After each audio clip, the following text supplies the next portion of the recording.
a medium saucepan, pour all the milk, 600 grams, and the sugar, 200 grams. Pour all the heavy cream minus 325 grams into a heat-proof bowl and set a fine mesh strainer over the top.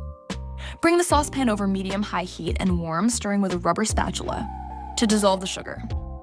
Remove it from the heat when the milk is hot and very steamy. First, we will thicken half of the warm milk using xanthan gum. Begin by placing the blender jug on a kitchen scale and zeroing it out. Press the tare button. Pour approximately half of the hot mixture, around 400 grams, into the jug. Next, attach the jug with the hot milk to the blender. Turn it on and evenly sprinkle the xanthan gum over the blending surface, making sure to avoid the sides of the cap. Blend for a full 2 minutes. Don't just estimate the time. Use a timer. Now, let's thicken the remaining milk with the egg yolks. Pour the milk over the egg yolks while whisking vigorously. Pour everything back into the saucepan, making sure to scrape all residues from the bowl. Place the bowl with the heavy cream next to the stovetop. Return the saucepan to medium-high heat and cook, constantly scraping the bottom of the pan with the rubber spatula to prevent sticking. It's ready when it thickens to coat the back of a spoon or reaches 82 degrees Celsius if you're using a thermometer. Remove from the heat and immediately pour the custard through the fine mesh sieve into the heavy cream. Add the xanthan gum thickened milk, making sure to scrape any residues from the blender jug. Place the vanilla pod on a chopping board and, using a sharp knife, split it open lengthwise along one edge. Open it to reveal the fleshy interior filled with vanilla seeds and carefully scrape all the seeds into the ice cream mixture, avoiding the fibrous part of the pod. Add the empty vanilla pod to the mixture, as it will steep during refrigeration and enhance the vanilla flavor. We will remove it before churning. Whisk vigorously to distribute the vanilla seeds evenly throughout the ice cream mixture. Then add the vanilla extract and stir to combine.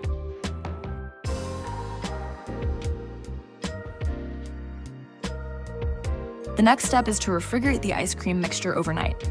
This is the first step that helps reduce the eggy flavor. At this stage, the mixture has a strong egg taste. By letting it rest in the fridge overnight, the egg smell diminishes and the flavors mature and improve. This overnight chilling is especially important when using egg yolks. Since the mixture is still warm, it's essential to cool it down using an ice bath before placing it in the fridge. Rapidly cooling an egg-based ice cream mixture is crucial for food safety, as egg yolks are sensitive to contamination, so please don't skip this step. You'll need a large bowl to nestle the bowl containing the ice cream mixture. I use an old wok for this purpose. To create the ice bath, place the bowl with the ice cream mixture into the larger bowl and fill the space around it with plenty of ice cubes. Then, add cold water to the sides, being careful not to let any water slip into the ice cream mixture. Allow the mixture to cool for 30 minutes, replacing the ice cubes as they melt. Stirring occasionally while it sits will help the ice cream mixture cool faster. Once the mixture has cooled, remove it from the ice bath, cover it, and place it in the fridge overnight or for up to 3 days. In this step, we will create caramelized cacao nibs by caramelizing sugar and then adding raw cacao nibs. If you're unsure about how to caramelize sugar, check the description box below for my foolproof method, which uses equal parts water and sugar. I chose to use the traditional dry method of heating the sugar alone in the pan, and I sincerely regret this choice because it's easy to burn the sugar. I recommend using a heavy bottom skillet instead of a saucepan for better results. To caramelize the sugar, place a pan with the sugar over medium to high heat. Prepare a board by lining it with parchment paper, and keep cacao nibs in a rubber spatula nearby.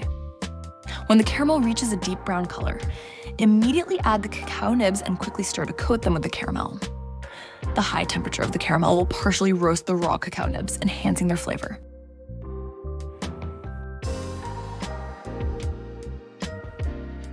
Without hesitating, scrape all the mixture onto a board lined with parchment paper.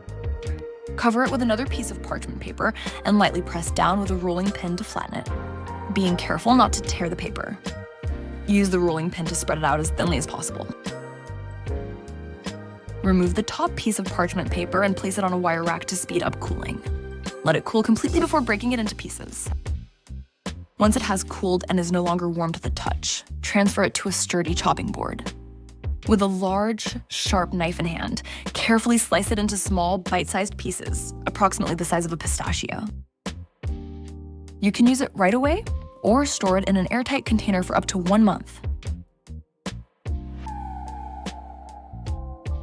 Once the ice cream mixture is cold from the fridge, remove the vanilla pod and stir it thoroughly. Set up the ice cream maker according to the manufacturer's instructions. With the machine running, pour the ice cream mixture into the bowl through the canister.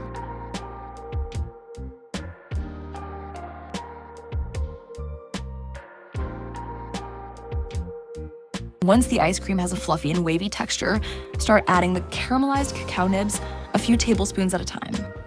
Wait until each addition is fully incorporated before adding more. If the ice cream maker stops running, you can remove the bowl and mix in the nibs by hand.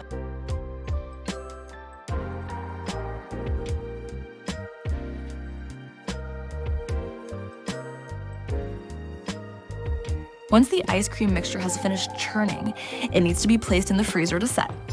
At this point, it has a soft serve consistency and will melt when it touches any surface.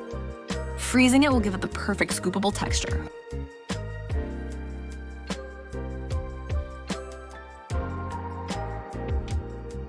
Once the ice cream has set, you can serve it directly from the ice cream maker bowl or transfer it to a container for longer storage.